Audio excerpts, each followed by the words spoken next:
सरकार की गलत नीतियों का परिणाम है जिस प्रकार से महंगाई बढ़ी है।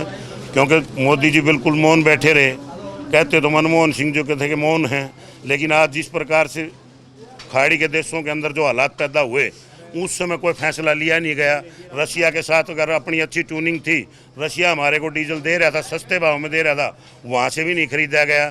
तो फिर तेल और महंगाई बढ़ा करके जनता को दड़ने का काम भारतीय जनता पार्टी की सरकारें आज से नहीं कभी से करती हैं। ये प्रधानमंत्री जो ये कहता था कि मैं हर व्यक्ति के खाते में 15 लाख रुपए डालने का काम करूँगा, मैं इस प्रदेश और इस देश के 2.5 करोड़ लोगों को प्रत्येक वर्ष नौकरी देने का काम करूँगा और इस किसान की आय को दुगनी करने का काम करूँगा।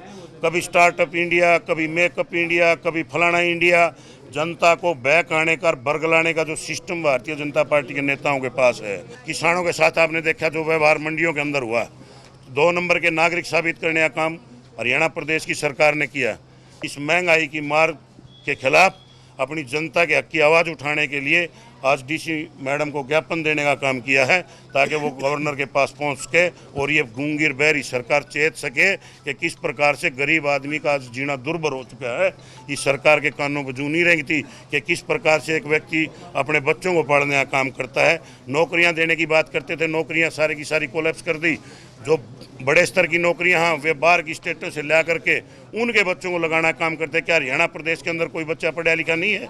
जिस प्रकार से 40%, 50%, 60% नौकरियां अदर स्टेट के लोगों को दी गई, जबकि हरियाणा प्रदेश के बच्चे उस नौकरी से वंचित रह गए। वो टेस्ट भी कैंसिल हुआ और किस प्रकार से ला करके बाहर से HPSC का चेयरमैन बैठाने का काम किया। क्या हरियाणा प्रदेश में कोई भी योग्य व्यक्ति नहीं उस चेयरमैन के पद के लायक? तो भारतीय जनता पार्टी की नीतियाँ हमेशा से ही जन विरोधी रही हैं। उस बात को लेकर के आज हमारे इंडियन नेशनल लोकदल पार्टी के साथियों ने ज्ञापन देने का काम किया। इनेलो का केवल एक ही स्टैंड है। जब इस प्रदेश के किसान, मजदूर, गरीब के ऊपर हितों पर कोई कुठाराघात हुआ तो इंडियन नेशनल लोकदल पार्टी हमेशा सड़कों पर किसानों से आगे खड़े होने का काम करेगी। और मैं खास करके अपने किसान भाइयों से भी ये बात कहना चाहूँगा कि वो भी चेत जाएँ। भाजपा कर उन्होंने काफ़ी लंबा समय इस हरियाणा प्रदेश में भाजपा की गवर्नमेंट का देख लिया। जो इनके फैसले हैं वो जन विरोधी हैं। और ये केवल इसका संकट नहीं, प्रधानमंत्री जी अपने मुंह से कहते कितनी शर्म की बात है कि सोना ना खरीदो, तेल ना खरीदो, रोटी मत खाओ, DAP मत खरीदो। फिर किसान जाएगा कहाँ?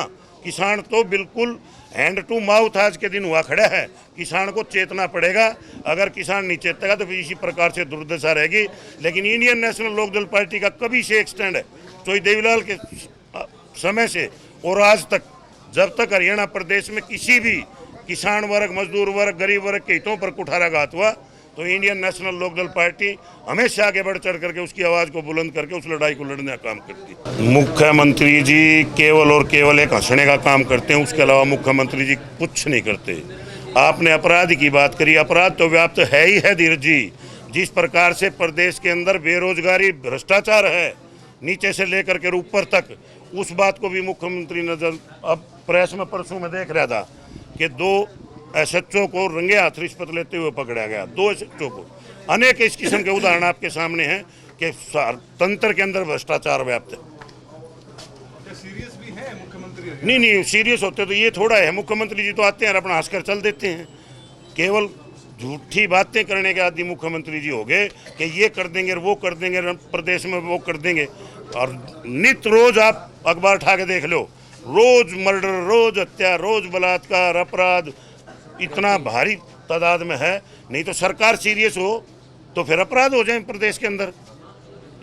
एक भी अपराध अगर सरकार सीरियस हो तो नहीं हो सकता प्रदेश के अंदर। अब SIR भी होने वाला है पहलवान जी। कोई दिक्कत नहीं है, बंगाल नहीं है, हरियाणा है धीरज जी। इसमें किसान हैं, हर चीज़ को समझ गए लोग, पहचान गए। और SIR होगी तो उसके प्रति हम लोगों को जाकर के सचेत करेंगे, सजग करेंगे कि भाई आपकी वोट ना काटी जा। जिस प्रकार से विरोधी पार्टियों की वोट काटने का काम करते हैं, अपनी बनवाने का काम करते हैं, तो हम इस बात को लेकर के हमारी इंडियन नेशनल लोकदल पार्टी की तमाम हर पूरे स्टेट में हमारे नेता के आदेश हैं कि आपको BLO के साथ मिलकर के अपनी वोट की रक्षा करने का काम करना है। देखिए, आपने सवाल किया, मुख्यमंत्री जी पंजाब में जाकर ये कहते हैं कि मैं कानून व्यवस्था संभाल लूँगा। हरियाणा तो संभलता नहीं, हरियाणा छोड़ो, झज्जर जिला नहीं संभलता, और उस झज्जर जिले ने भी छोड़ो तो एकला भादरगढ़ हल्का नहीं संभलता। चौधरी नफे सिंह राठी जी का मर्डर हुए 2.5 साल हो गए, आज तक सरकार ना तो शूटरों को पकड़ पाई, ना जिनके खिलाफ FIR 302 में दर्ज है उनको अरेस्ट कर पाई, ना ही पैसा रिकवरी कर पाई। और पंजाब में जाके मुख्यमंत्री ये कह रहा है कि मैं पंजाब को संवार दूंगा, अपना घर संभलता नहीं, दूसरे का झाकल लग रहा है। शर्म आनी चाहिए ऐसे मुख्यमंत्री को हरियाणा प्रदेश के। रही बात आपकी कानून व्यवस्था की, तो पूरे अगर हरियाणा ज़िले में अगर सबसे ग्रस्त क्राइम में कोई ज़िला है तो वो झज्जर ज़िला है।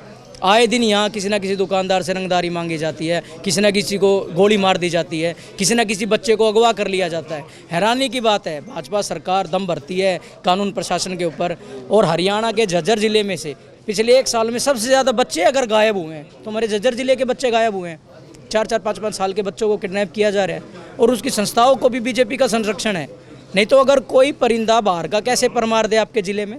सरकार बिल्कुल लचर है, और सरकार ने एक मन बना लिया है कि फले फूले परिवार को बर्बाद कर दो ताकि हरियाणा प्रदेश ऑटोमेटिकली बर्बाद हो जाए। मुद्दे पे हरियाणा है आज पिछड़ता जा रहा है, खेलों की बात हो तो प्रदेश का युवा क्या सोच रहा है? देखिए भाई जी धीरज, अब तो हरियाणा प्रदेश वो कहावत ही नहीं रही दूध दही का खाना। अब तो बीजेपी सरकार 12 साल से हरियाणा में दूध दही को रिप्लेस करके चिट्टा ले आई है, कोकीन ले आई है। जो बच्चा दूध दही पी के मेहनत कराया करता, उसने मेहनत करनी छोड़ दी, सुबह से सांस 3 इंजेक्शन लगाने लग गया। ये फेलियर किसका है? सरकार का है। लेकिन सरकार क्या कह रही है कि युवा तो रोज़गार दे दिया हमने। अगर युवा को रोज़गार दे दिया तो पीछे कैमरा घुमा के दिखाओ, हज़ारों की संख्या में युवा आज यहाँ धरना प्रदर्शन देने के लिए आया है। यह फौज कहाँ से आ गई? हर एक घर में 4-4, 5-5 युवा बेरोज़गार बैठा है। उसकी कार्य के हिसाब से उसने MA कर रखी है, ML कर रखी है, लॉ कर रखी है, लेकिन उस बच्चे को कोई आगे फ्यूचर ही नहीं है। दर दर धक्के खाने के लिए वो मजबूर है। दूसरा आपने जिक्र करा कि भाई स्पोर्ट्स के प्रति, आज कहाँ बच्चों को देखते हो कि कोई रेस मारता हो बच्चा आपने दिख जाए? कहाँ स्टेडियम में वो व्यवस्था है कि बच्चा जाके वहाँ प्रैक्टिस कर ले? ना तो वहाँ उसके भागने के लिए कोई कोर्ट बना रखे है, ना उसकी एक्सरसाइज करने के लिए कोई विंग बना रखी। हालात ये कर दिए युवा के कि युवा को सिर्फ और सिर्फ नशे की तरफ जाने के लिए और एक ईजी सोर्स ऑफ इनकम जो सरकार अपने गुंडे पाल रही है कि किसी तभी फिरौती मंगवा दो, 1 करोड़ मांगेगा तो 10 लाख रुपये दे देंगे। वो जो उसको 10 लाख रुपए मिलने लग रहे हैं, उससे युवा के दिमाग में ये बैठ गया काम करना है क्यों है, जब भी ना किसी मेहनत के 10 लाख मिलने लग रहे हैं। ये सोच आज युवा की बना दी है। इसके विपरीत इंडियन नेशनल लोकदल का मन है, और हमारी मंशा भी है कि जिस प्रकार चौधरी ओम प्रकाश चौटाला जी ने युवाओं को नौकरी देने का काम करा था, आने वाले समय में यही युवा न केवल भाजपा को प्रदेश से हटाने का काम करेंगे। कॉकरोच की संख्या दी है बीजेपी ने हमें। हम वो कॉकरोच नहीं है जो नाली में पैदा हुए हैं, हम वो कॉकरोच जो सिस्टम के खिलाफ पैदा हुए हैं। इस सिस्टम को ख़त्म करके ही पीछा छोड़ेंगे। ये अंग्रेजों के वंशज है। मैं हर जगह एक बात कहता हूँ, भाजपा सरकार में जो नेता बैठे हैं अंग्रेजों के वंशज है। अंग्रेज भी यही करते थे, आपके ऊपर कानून थोप देते तो राख मीच लेते थे। अंग्रेज भी गए, ये भी जाएंगे।